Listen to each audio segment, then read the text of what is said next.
Okay, so one thing that I've noticed is that the shadow and highlights is really affecting Allison, which we didn't want because we just wanted to match the background to her. So with the brush on the layer mask, I'm going to hit 10 to bring it all the way to 100, and I'm going to mask her out so she's not getting more contrasty. She's staying the same. Let's see. Yeah, and overall that's pretty good to bring them all into the same kind of realm there. So the next thing we're going to do is merge visible again, which remember we can go from this flyout menu, or I'm going to show you a shortcut since we merge visible all the time. It's Shift Option Command E. And again, it'll put that on that top layer. So now that we've done our adjustments with exposure, we're going to work on noise. So I'll show you noise right here. You can see these little dots around here. That happens because your camera, you're using a high ISO. Usually photographers have to do that when you're in lower light situations. So to kind of help with that, we can go to Filter, Noise, Reduce Noise, and down here I'm going to click 200 so you can really see.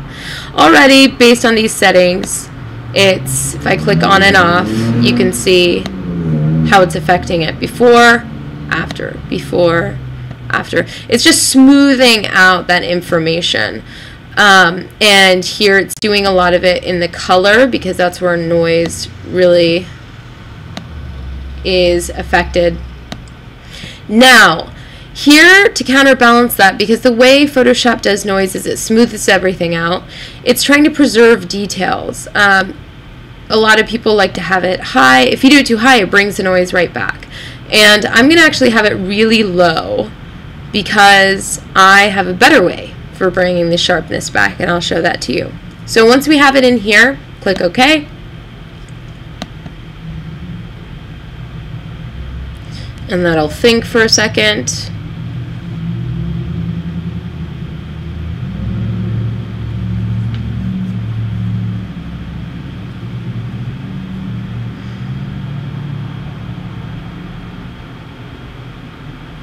All right, so now that that's loaded, I can come up here and show you before, after. A lot of times the places where you see a lot of noise are in darker areas or areas with block of color. So you can see before, a lot of noise in these darker areas after.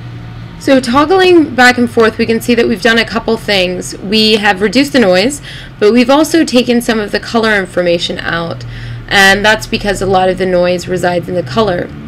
So to fix that, we're going to use another blend mode, which is Luminosity, which is basically telling the computer, don't let this affect the color information, let it only affect the luminance levels or the brightness or darkness of the image. So when we have this now, which looks good, I'll show you before and after, and if you look at an area right here, you can see how much we've reduced, see before and after, reduce the noise. So again, we kind of have this issue. A blend mode means some of it's revealed, some of it's hidden, and we just want to work on a flat layer. So we're going to merge visible again. Shift Option Command E. And now we're going to bring some of the sharpness and the details back using something called high pass. Now the high pass filter is here in Filter, Other, High Pass. It's going to look kind of crazy. Basically all you're looking at is the sharpness and the details. If you go down really low, see, you barely see anything at all. Here you're seeing some sharpness. If you go too much, it just is sort of a weird color effect. It's not going to do anything. So you want it to be gray, and you just want to see some of the texture. Click OK. Then we're going to go back to the kind of master blend mode, which is soft light. and we brought that texture back. So I'm going to see if I can try and show you. So see how before she's kind of softer even though it's pixelated. Just look at her eye area. See how it's kind of softer there and sharper there. The more you do high pass, the more sharp it will be. You can kind of get a crazy look, but oftentimes it just adds that little bit of sharpening. I do it as the last step on all my photos. All you do have to remember though is because it's on a blend mode soft light, after you do that, you have to merge visible again. So Shift, Option, Command, E. So now we've kind of done the faux HDR, we've done noise, last thing is color balance. So notice how in this image, everything in here has this yellow color cast, and she's pretty cool. We're going to fix that in 2 steps. First, we're going to come to Layer Adjustments, click it, go to Color Balance, and we're not going to look at her. We're just going to look at the background, and I'm going to take this slider to blue a little bit. Play around. Let's see, I'm going to take some cyan, put some cyan in. You can play around a little bit. This can remove color cast, but it can also add color cast. So if you're kind of wanting a vintagey, warmer tone or cool blues, this is how you do it. And there are 3 main places you can do it: in the midtones, which is going to affect most of the image, shadows, same thing, and highlights. Now if you mix these, you can get some really cool outcomes. We're not going to do it for this, but just play around on your own time. So we have this back here. It's a little bit, that cast is removed. She's gotten a little wonky. So we have our good old layer mask. We have a brush, painting with black, 100% opacity, and just going to paint that out of her. All right. Now we still have a difference between kind of her tones and the tone of the background. So we're going to do another color balance and just affect her. So layers and adjustment layers, color balance. Now if I do it right now, it's going to affect the whole image and I won't be able to see it just affecting her. So I'm going to start by blackening everything else out so she's the only thing revealed. You can do it 2 ways. You can make a huge brush, and remember, you're not going to see anything here. What I can do sometimes, what I do is like make a crazy adjustment so you can see what it's affecting, and you know, we're going to change it back, but this is just to do it like this.